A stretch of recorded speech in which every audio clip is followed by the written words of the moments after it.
Am I about to be auctioned off right now? We're just You getting absolutely are. This Get used to it. Creepy. All right. Hey. This is the reward for winning. Congratulations. Okay, wonderful. Hi, Denai, back here in the back. Where you at? Denai Harari, nice there to you meet are. you, Hi. Jordan. Hi, Denai. I want to know how it feels to be a part of one of the most memorable times for Black film. Oh my God. It's a renaissance. This is, something that, I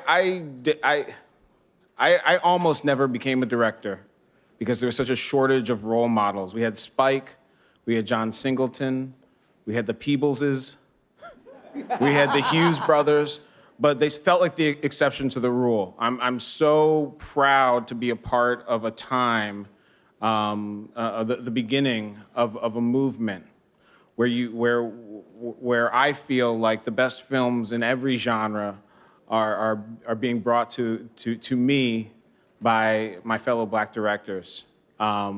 It's very special, and I think that goes for all areas of inclusion. But it's quite clear with the work that Ava's doing, that Ryan's doing, F. Gary Gray, Barry, that this is a very special time. We're going to 38 and then to 123. Okay. 38. Congratulations. Robert Ramirez, Motion Picture Association of America. You mentioned the crew during your speech. What can you tell us about the below-the-line crew specifically on your film? It's such a scrappy group. And when I mean scrappy, we made this movie in 23 days, $4.5 million. I had people that I shouldn't have been able to afford do this movie because they believed in it and they put their trust in my vision. My AD, Gerard Denardi, and his team worked miracles with the schedule we had and what we had to accomplish. My wardrobe department, Nadine Haders, my costume designer, worked miracles with what she had to work with.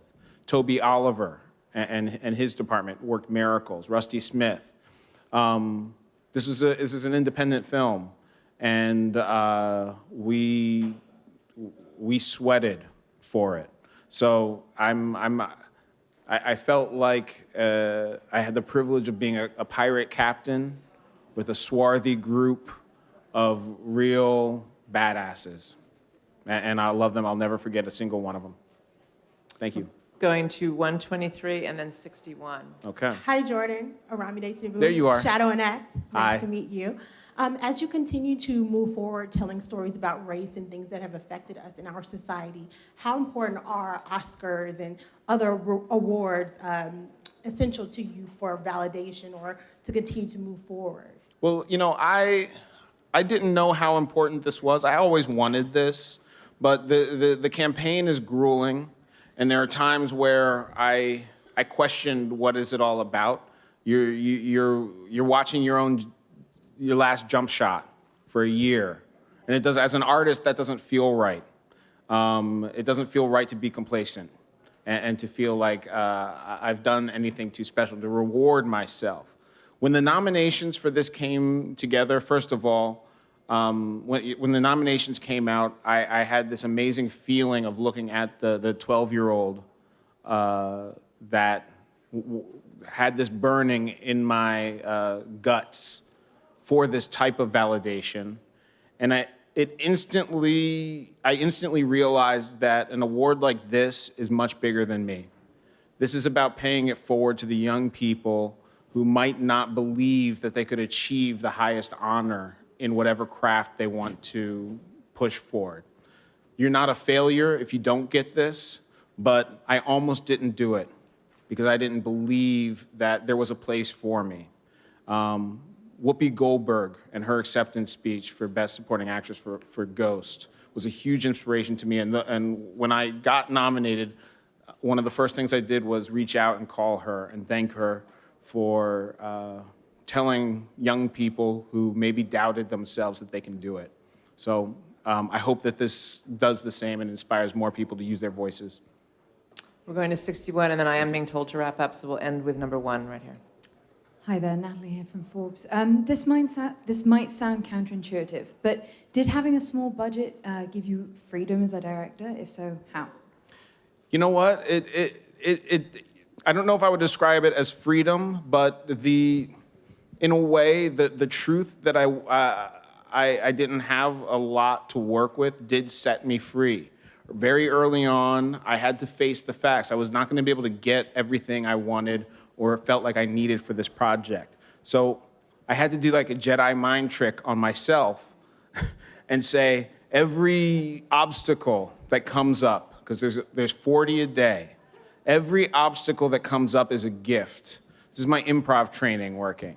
Every time a brick wall gets put up, that is putting me in a position where I have an opportunity to make a stronger choice than I started with.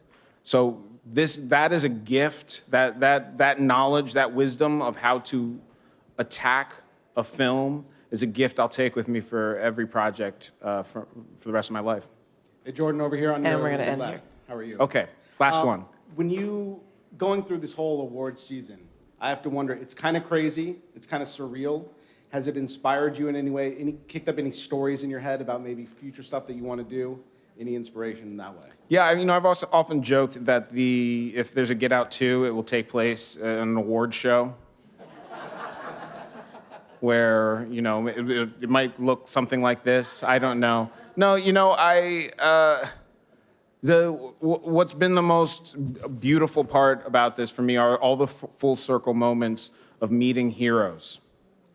Gary Oldman is coming out next, I believe. He has been my favorite actor since Bram Stoker's Dracula and True Romance. I got to sit down with him outside, and we just talked about this experience, and we shot the shit. And it's moments like that. It's moments like getting to meet Spike Lee, Steven Spielberg. I got to meet Francis Ford Coppola, all my fellow nominees. These are moments that are priceless. Priceless, priceless, priceless, and I'll take them with me forever.